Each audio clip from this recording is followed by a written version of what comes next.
guys, welcome back to another episode on Poison Berry. And for anyone new, my name is Viola and I'm a gay romance author. If you want to see samples of my work, you can check the description box below. I almost didn't make it for another episode update because of my schoolwork and deciding the next content of this video. What is this video going to be about? Simple. I'm going to be reviewing on a subgenre of gay romance known as Danmei. What is Danmei? Danmei, meaning indulging beauty, is a Chinese genre of literature and other fictional media that features romantic relationships between male characters. Danmei is typically created by and targeted towards a heterosexual female audience. The Danmei Wuxia novel of today's video is The Husky and His White Cat Shizun by Ro, which translates to Meatborn Doesn't Eat Meat. I like the author's sense of humor. I should consider naming my pen name Sadistic Fox or Carnivorous Bunny. I like animals. The written translation is currently handled by Seven Seas Publishers, who have released 2 volumes and we are awaiting the 3rd volume release this year. First impression. Plot. I won't be giving spoilers, so don't expect any juicy details.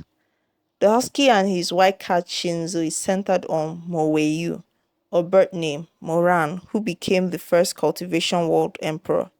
He conquered towns, destroyed cultivation seats, and murdered anyone who stood in his way, including his Shizun, Chu Wanning. Driven by madness, loneliness, and regret, he poisons himself and dies in the heaven-piercing towers of Shisheng Peak, watching the flowers. A peaceful death for a demon emperor, but then it's the cultivation world. The only crime is being weak and depending on others for happiness. Moran is reborn in his teen years as a disciple of Shisheng Peak and wakes up in a brothel. Yes, you heard me. A brothel. Scandalous. He is sweetly welcomed to his second life by his childhood love, Shimei, and his rebirth excitement ends poorly when he reunites with his Shizun, Chu Wanning. As the story progresses, we see Moran's relationship with the other characters, the tragedy that shaped him into a demon emperor in his past life, and how he plans to prevent his villain arc. It turns out to be more of a challenge because of paradox. Events in his current life are changing from his past life, and Moran begins to question some events of his past life, showing us the possibility that Moran's perspective is not very reliable. Moran never fails to express how pure his love for Shimei is and how deep his hatred for Shizun is, but there's a blurry line between love and hate. The disciples of Chu Wanning embark adventures, and in one peculiar adventure in Dunning Peak, seeking for holy weapons, they encounter a man who poses as the great god of weaponry and battle him and his puppets to escape death. Moran makes an interesting discovery that he might not have been the only one to be reborn. Now, Moran and Chu Wanning must stop this powerful new enemy, while Moran struggles to prevent tragic events from his past life that could ruin his second chance atonement as he resolves his conflicting feelings for his Shizun. Let's talk about the book cover. A lot of Wuxia novels are represented with character illustrations that affirm the image of the leading characters in your imagination, and I love the book cover design. We see the 2 male leads, Moran, dressed in black with a sword in his hand, and his Shizun, Chu Wanning, in white, holding a long vine weapon known as Tianwen. An interesting detail on the cover was the addition of the pinyin of the book underneath the English title, and then the author's name.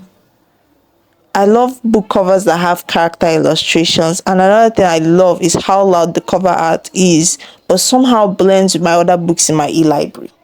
World setting. The subgenre is a blend of cultivation, romance, and martial art.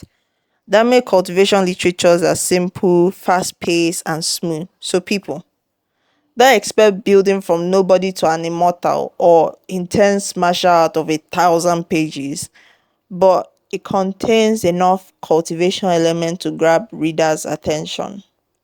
If you're enjoying this video, please like and subscribe and hit that notification bell for when I post new videos. Characters. There are a lot of characters, but I'll speak selectively on a few characters. Moran is an orphan who was raised in a brothel before his uncle found him and brought him to Shisheng Peak, where he became Chu Wanning's disciple. Throughout the volumes, he calls himself this vulnerable one, a self-proclaimed title to his status as an undefeated emperor of the cultivation world. His favorite meal is wontons and loves spicy food.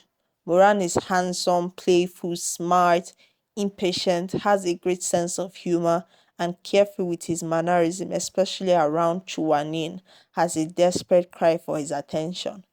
But he's possessive over his Shinzu, going far as to call him mine. I also love how he is a husky and shameless about his sexual desires. If he likes you, he likes you. If there was anything about Moran I disliked, it's how little his past life affects his new life. I feel as a character, he easily and quickly maxed his years as a powerful emperor, which had been his lifestyle after his tragedy, and became a teen completely with a textbook definition of cultivation techniques he used in his past. I also feel his wisdom is inferior to his status as a conqueror, which I believe someone else's intelligence helped him conquer the cultivation wall, or everyone else apart from the great heroes were dumber. Wanin is an elder of Shisheng Peak. He is graceful, handsome, strong, respected, and acknowledged as a talented cultivator of his youth. Chuanin is a constant reminder of what the most powerful seed lost and Shisheng Peak's good fortune. However, even with his renowned reputation, Chuanin's honest and upright personality makes him intimidating and stubborn to the disciples of the Shisheng Peak. He adores his students, but it's cute how he struggles to communicate with them because of his cold, strict, and quiet personality, especially when it comes to Moran, who he calls Moweyu. Chuanin can't tolerate spicy food with his sweet tooth that screams vanilla baby.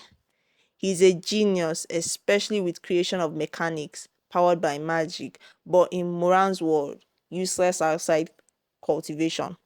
I can't voice any solid dislikes about him from the two release volumes without data because a lot of information about Chuanin is a mystery.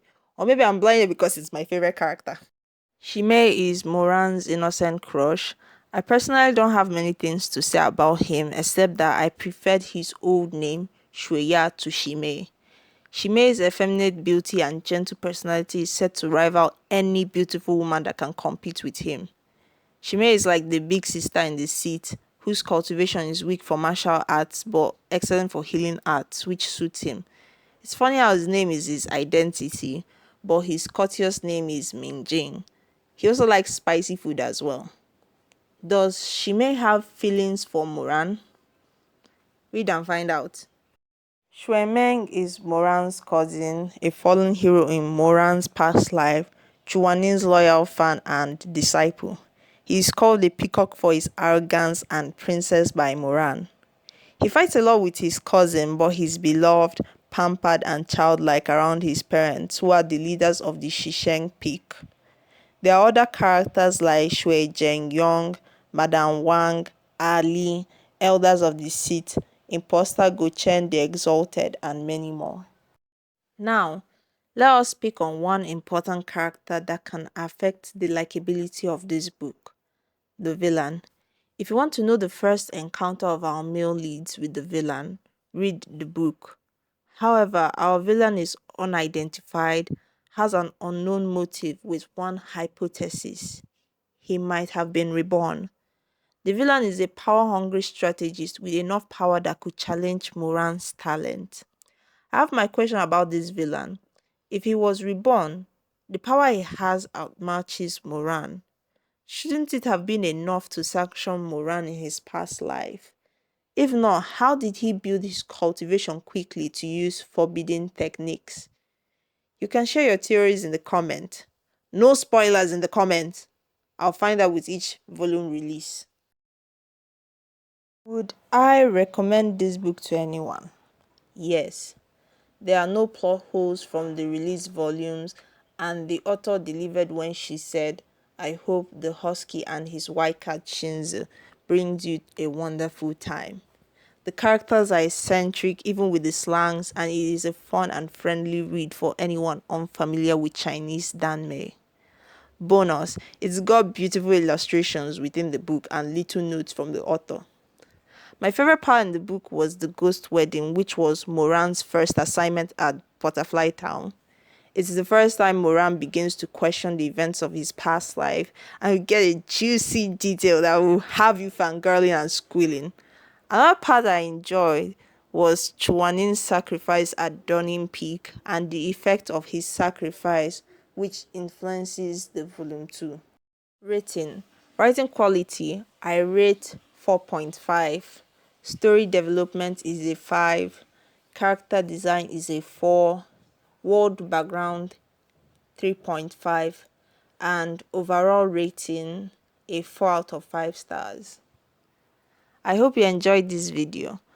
I post new content every 2 weeks, and you can follow me on my social media in the description below.